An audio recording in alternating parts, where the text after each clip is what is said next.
This is a virtual reading of Conspirators, To Each His Own Agenda by Matt Gupta.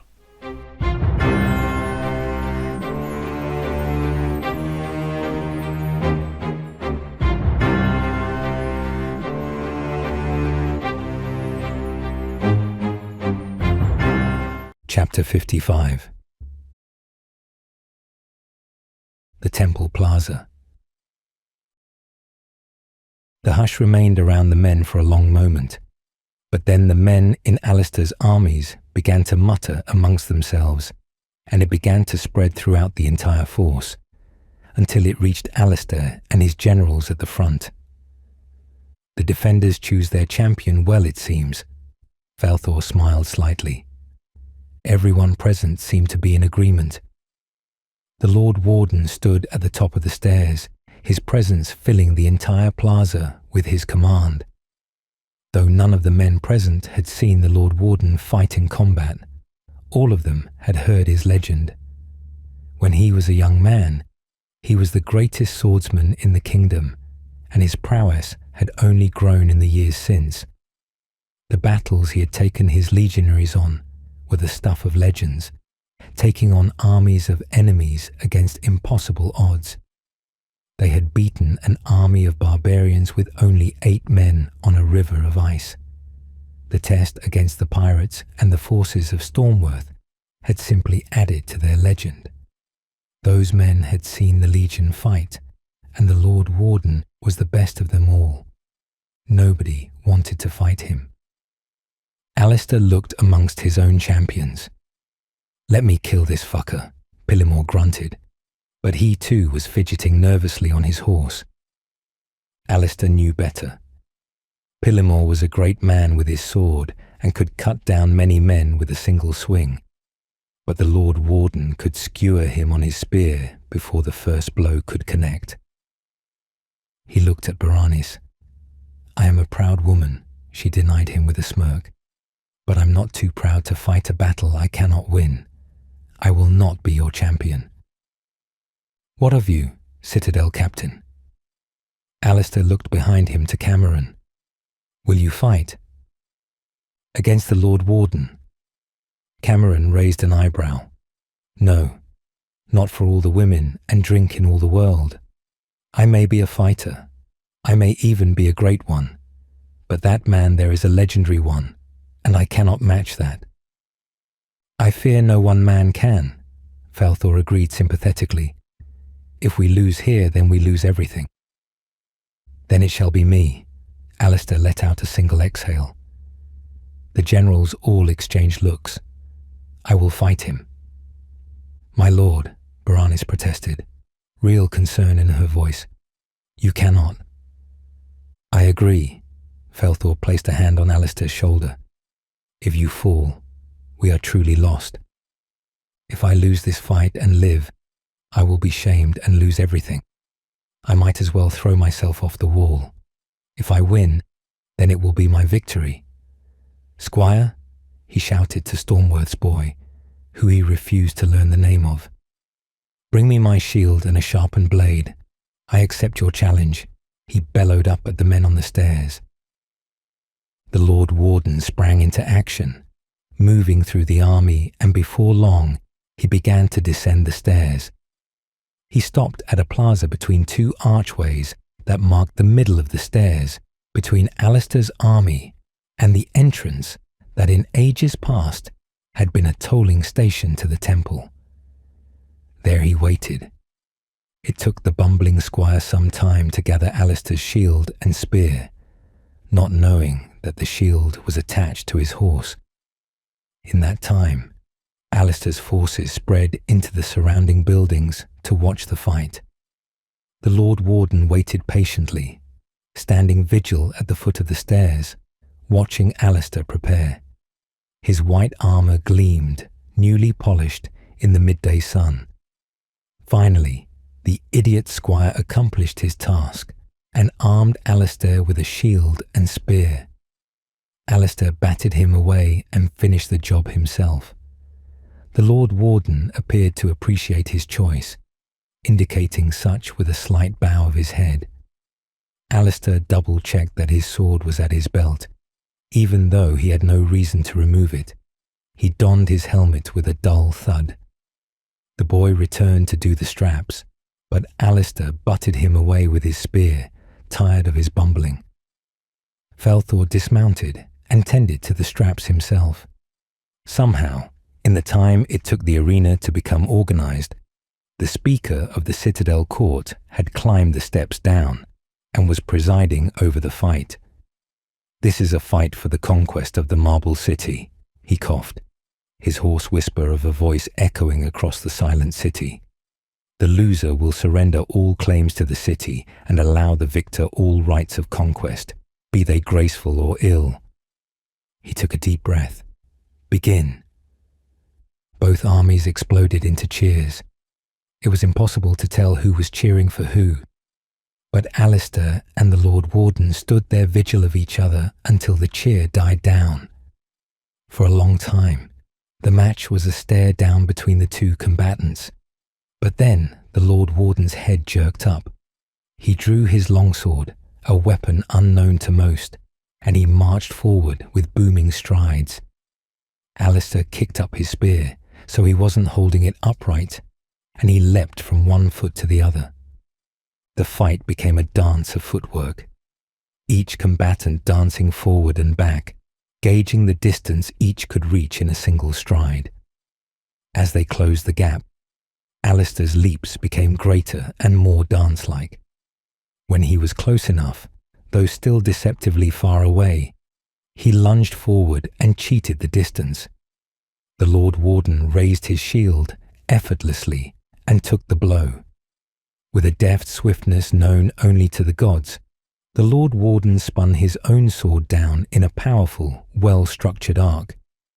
Alistair stepped over it with little effort. The Lord Warden began probing Alistair's defense, his sword flying up and past Alistair's face.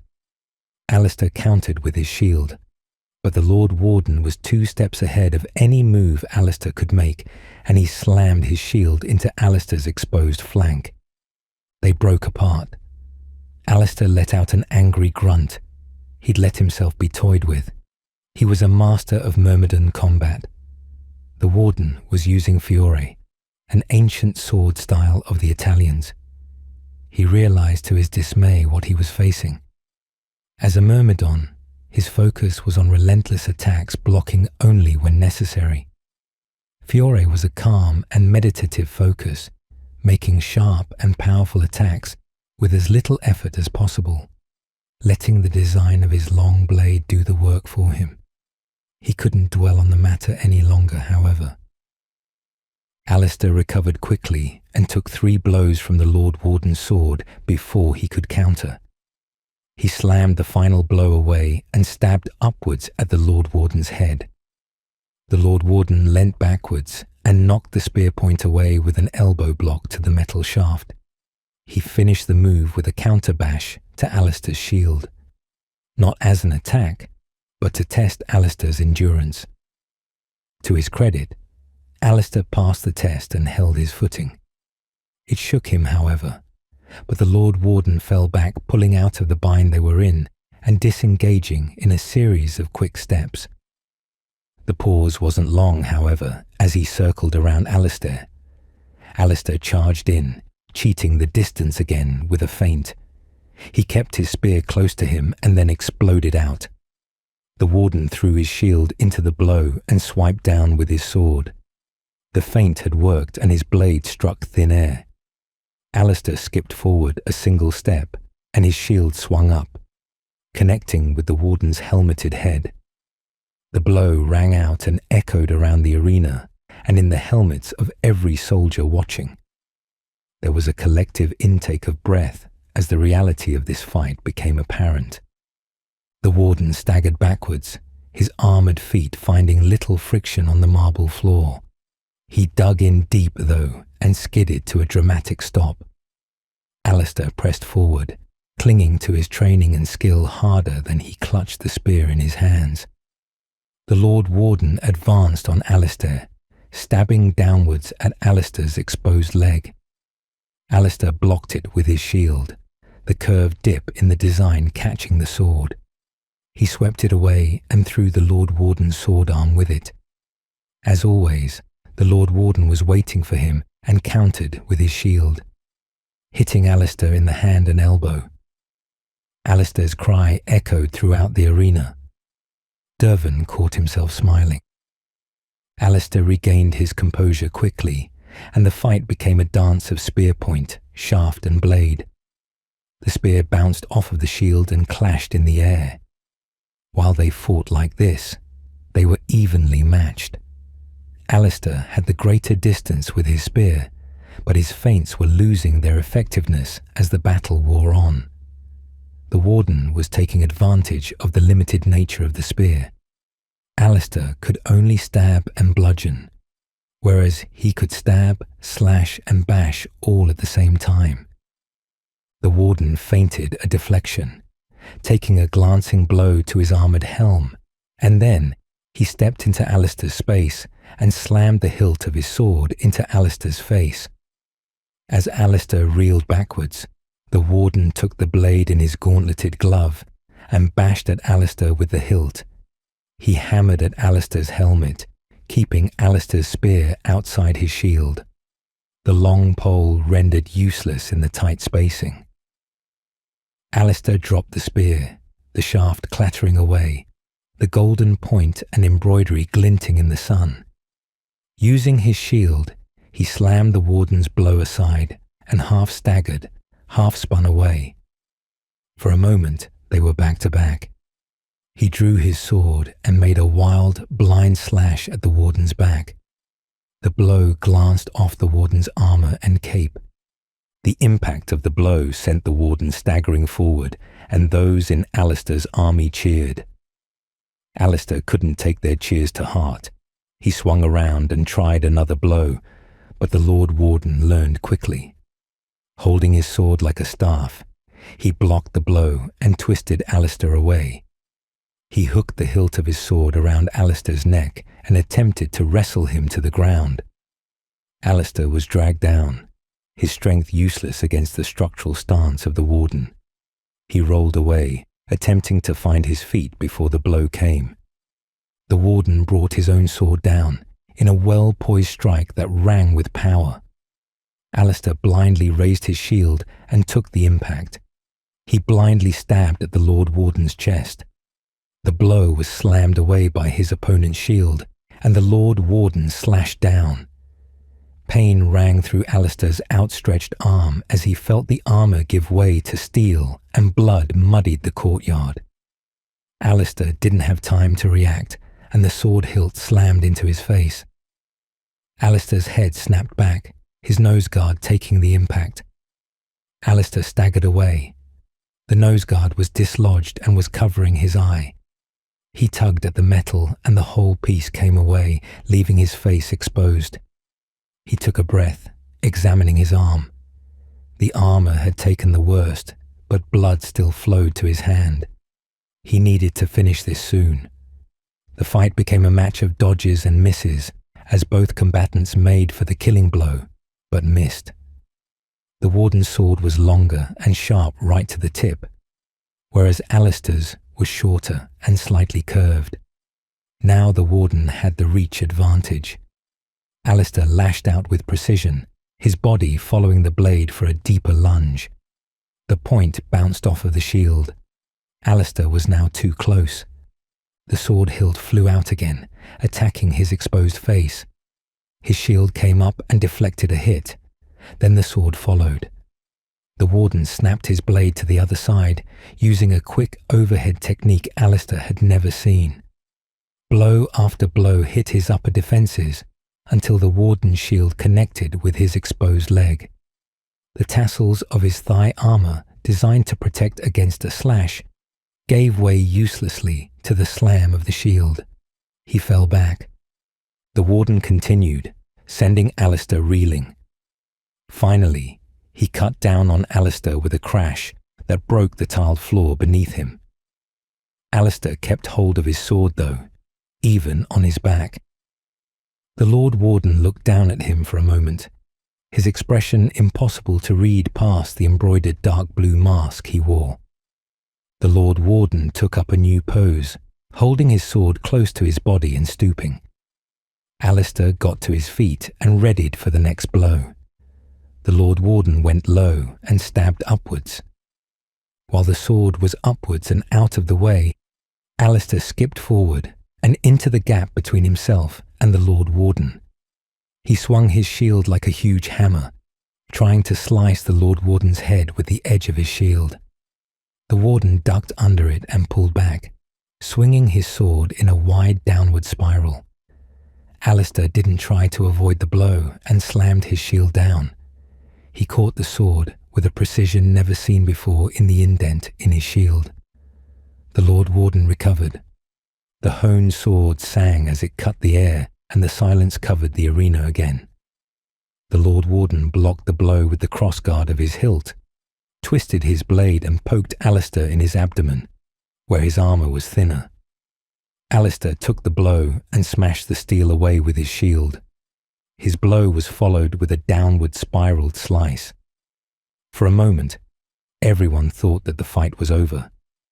But the Lord Warden's armour did not break, and Alistair's blow was thrown aside. He recovered and sliced downwards. The Lord Warden deflected 3 strikes before he spun his own sword, trapping his blade in a deadly twist, and the shield came up into Alistair's face, following with his sword. Alistair was too close again. He tried the same technique as the Warden and twisted his blade around so the hilt was at the top. He slammed it into the Warden's stomach. It was a risky move. Holding the blade upside down compromised his defense, and he pushed away to make space. The Lord Warden sensed his weakness and swung out. Alistair had no choice but to block with the upside-down blade. The blow aimed for his legs again. His grip had no strength, all the leverage gone, and the blow caused him to hit himself with his own sword. As if to prove the point of the weak stance, the Warden struck again.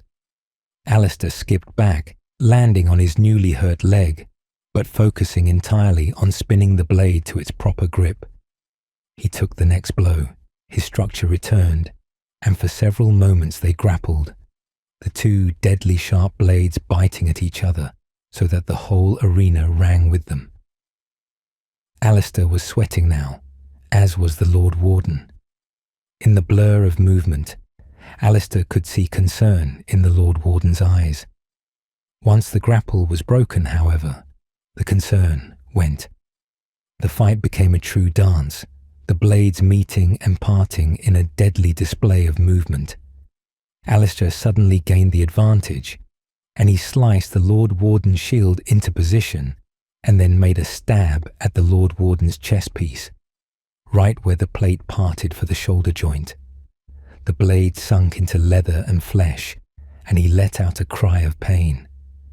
Alistair withdrew from his stab pose and swung his sword around him in wide arcs, waiting for the Lord Warden to attack. An attack he did, his shield seemingly monstrously heavy. He sliced Alistair's blade away and sent it high. Alistair withdrew from the Lord Warden's next attack by leaning backwards and gently parried the next 4 blows, his shield hanging by his side. He felt no need to use it, as it too was growing heavy in his hand. The Lord Warden was varying his attacks both high and low, and Alistair was being beaten back. The Lord Warden left an opening for his legs that Alistair took, realizing too late that this was a bluff, and the Lord Warden's shield suddenly came down. Alistair spat blood from his mouth and attacked hard, his anger coming into the fight. He made 3 wild slashes at the Lord Warden's head, all of them missed, and then skipped in and brought his full weight down upon the Lord Warden's shield. The Lord Warden rolled away and stood firm. The 2 broke away and circled the courtyard again. After a moment's respite, the 2 resumed their fight. They danced again, ducking under their blows and bashing shields. But the 2 were grappling more often now, their swords clashing and being dragged in huge arcs. The two clashed their shields in an attempt to knock each other off balance. For the Lord Warden, it worked, and he made 3 downward cuts. The only thing that saved Alistair from certain death was the strength of his armor. They had no time to marvel over the closeness of the strike, as Alistair countered and attempted to throw the Lord Warden to the ground. The Lord Warden, however, twisted himself away from danger and sent his shield into Alistair's arm. Alistair cried out, his sword dropping from his hand, and the Lord Warden kicked him away. Alistair's shield broke away from the leather bindings that held it, and it clattered uselessly away. Where once it had saved Alistair's life, now it was just a rounded collection of metal. Alistair writhed on the ground, and the Lord Warden stepped in front of him. He hooked his foot under Alistair's sword and kicked it over to him. Alistair took it and painfully got to his feet. He twisted his injured hand to get feeling back in it and then charged, skidding along the floor and making a slice at the Lord Warden's leg. The Lord Warden simply stepped over the blow and smashed Alistair with the back of his shield. Alistair was knocked forward onto the floor. His armor rent from the constant blows. His sword arm was all but numb and slippery with blood. The Lord Warden waited for him to get back to his feet and changed his tactics. His shield was weighing him down as well, the white of his robe staining heavily with blood. He dropped his shield and engaged Alistair with just his sword. Alistair wasn't interested in an equal fight, however, and pulled his dagger from his belt. This was when he was in his prime. He was like a many-armed force of nature, and even the Lord Warden seemed shocked at his sudden ferocity. It took him time to react to his new tactics, time which Alistair used to make many blows against him, but it didn't last long. Soon, the Lord Warden learnt the pattern in his attacks, hooking with the dagger and then striking with the sword. In a sudden instant, he sliced the less armoured area by his leg. Blood spilled out, causing Alistair to slip. The Lord Warden didn't relent and attacked again. Alistair switched to his other foot, keeping his wounded leg behind him. It became a dance again, but one with a much faster beat, Alistair blocking with one blade and attacking with the other. But Alistair was expending more energy than the Lord Warden, and the Warden had the advantage of footwork. He was making him swing and miss with almost every blow. By the time that the two separated, Alistair was exhausted. The Lord Warden was panting as well, but not nearly as much as Alistair. In one last, desperate move, he charged at the Lord Warden. It was a desperate move and everyone knew it. But the Lord Warden was chivalrous on the matter and let Alistair make them, batting the blows aside with little effort. But soon his patience ran out, and he pushed Alistair away with the type of push one would give a child. When Alistair recovered, he re-engaged. The Lord Warden was done now. He grabbed Alistair's arm that held his sword and slammed his hilt into it. Alistair felt his bone break and his sword fall to the floor. The Lord Warden caught it with his free hand, and suddenly he was fighting with two swords. He batted the dagger away and then slammed his longsword into his shoulder. Alistair froze on the spot, the blade resting in his chest. When he realized what had happened, he fell to his knees. The defending army exploded into cheer, slamming their swords and spears against their shields. The Lord Warden was deaf to this, though. His attention was completely focused on Alistair. He was gasping for air and looking up at the Lord Warden with blood dripping from his mouth. The Lord Warden swung his sword around in his hand, as if showing off to the crowd, and then brought it down on Alistair's head. The crowd suddenly went silent, and they all collectively drew in a breath, as Alistair shut his eyes against the blade. For a moment there was silence, and then Alistair opened his eyes. The Lord Warden had stopped just short of his skull, to the point that the blade was pressing into his forehead.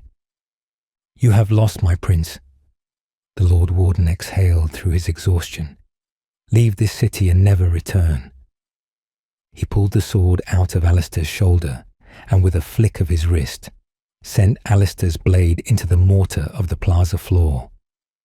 There it stood, quivering slightly, blood dripping down to the polished floor. He turned with a swish of his cloak and went back up the stairs.